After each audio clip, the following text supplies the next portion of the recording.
ᱦᱮᱸ ᱜᱚᱝᱠᱮ ᱟᱭᱳ ᱦᱮᱸ ᱜᱚᱝᱠᱮ ᱟᱭᱳ ᱯᱷᱳᱱ ᱞᱮᱫᱟ ᱤᱭᱟᱹ ᱱᱚᱣᱟ ᱢᱟᱹᱡᱷᱤ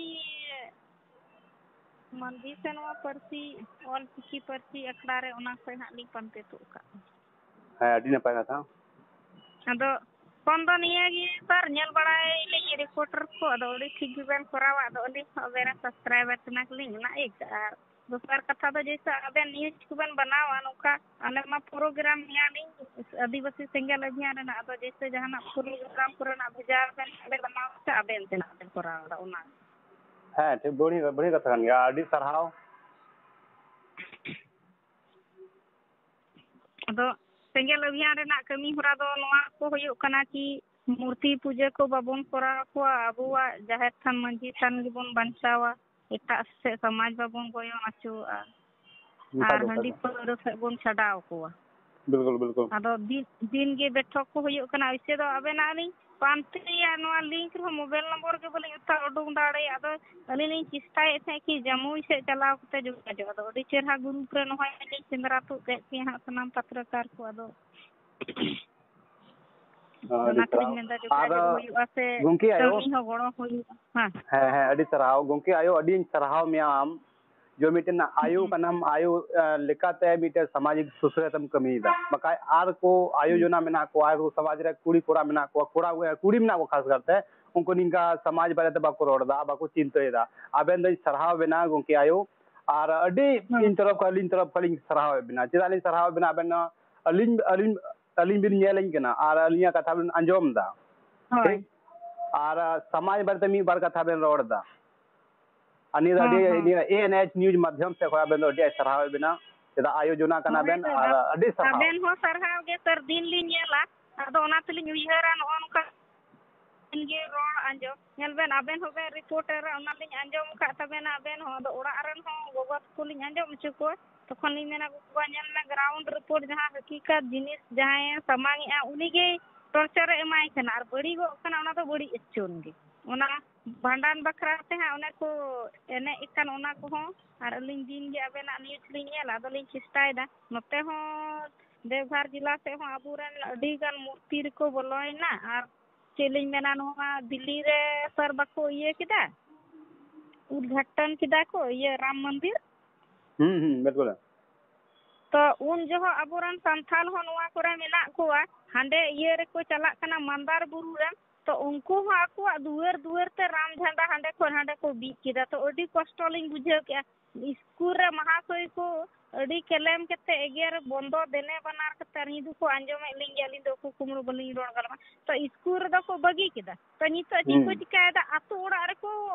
बोंगा बुरुये को तो आतो ओड़ा रे ले मेतावा को सर कि स्कूल मा पे बगी के तबन आतो ओड़ा रे मना पे लगा तो ची फरक आबु दो पड़ावना समाज ना दो ची असर मीटर कथा बर में रोड केदा गोंके आयो जो मंदार हिल मंदार बुरु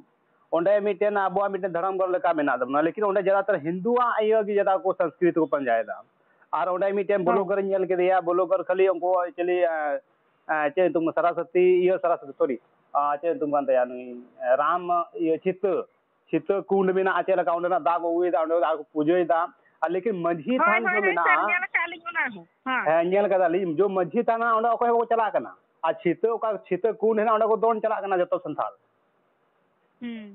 ओंडे को दोन चला कना से मझी थान नेल तो इन नवा के बना कान था ओंडे तो नितो ओको है बुñ नेल का को से उनी रिपु जो ब्लॉगर है का उना हा ये मझी थाना बाय दुल दा ओंडे ना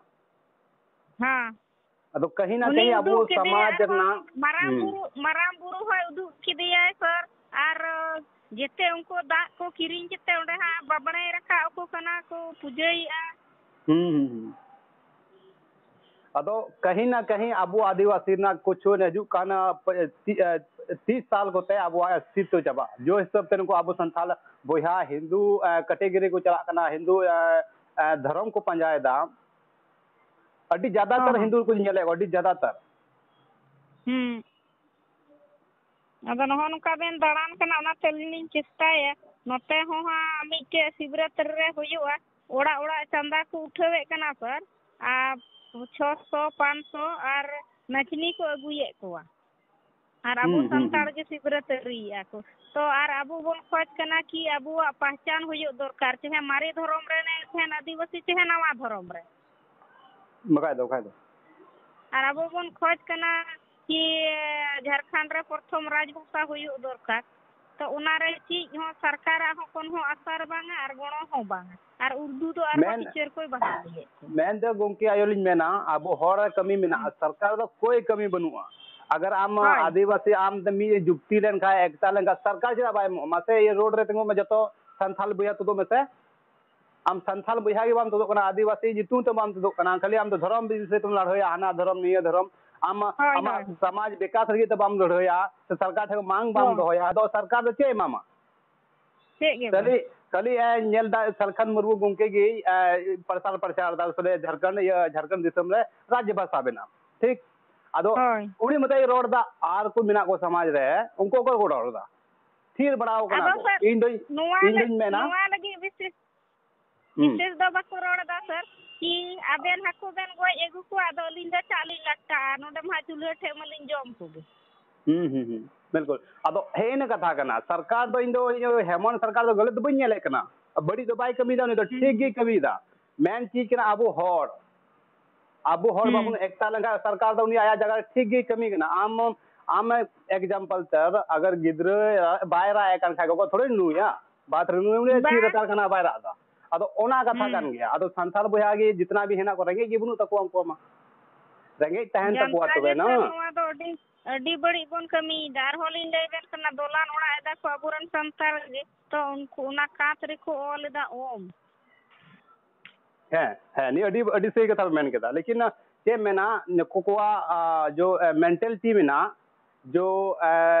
बुद्धि मेना नुको को दो अज्ञानता ते मेना को जहां तने पढ़ा लिखा है ना को शिक्षित ना को उनको तो अनपढ़ गया नहीं तो अभी ako बुझो नाम कदा बोला अब जाहिर थर मझी थन चे कना तहन तनु हम आतो जाहिर थर मझी थन तहन कान दकुआ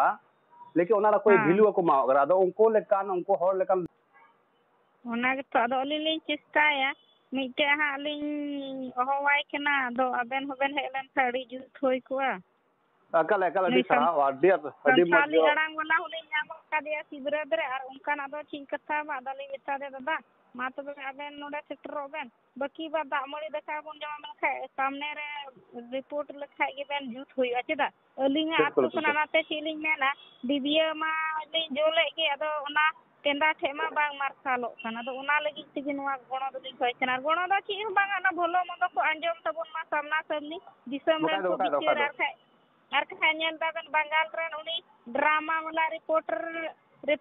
उल्टो ते को दाले कना दिन मेनी ए तीन मारा दुश्मनी जहां आवाज समाज रे उठाव दा दो आवाज के दबावताय ओका दो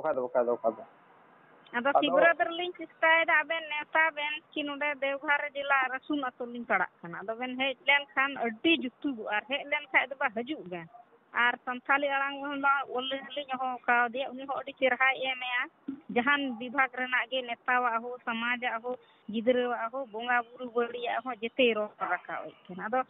बुनार दो जखो छान बिने गया सर अदो कथा हुयो कना मोज कमी दो कम गया बोन बड़ी कमी को बोन संगे गी जदी जता गया नडी जता अदो अडी नपाय कथा अडी सराह बिनालिन आलिन गोंके आयो और निंका की कमी तबन पे और जितना भी आपे तुर को ते आयोजना मेना को से कुड़ी को मेना को जहां तना आबेरा थ्रू थ्रते उनका शिक्षा एम जरूरी कना से और उनका समझाव जरूरी कना जो बोले अब हजू कान कुड़ी को यंग कुड़ी को मेना को उनको को बुझो दड़या और आबेन नता को रोड दड़या होय अदा आबेन सेक्टर आबेन रोड मी था लिंक है अच्छा जरूर अगर समय नाम लेन खा हां गोंके आयो ले सेटल हो गया शिवरात्र के बन हेलन साजुत को आमेला रे अच्छा ले नेल दरी हन चला दरा सवाल चला दरा कना हां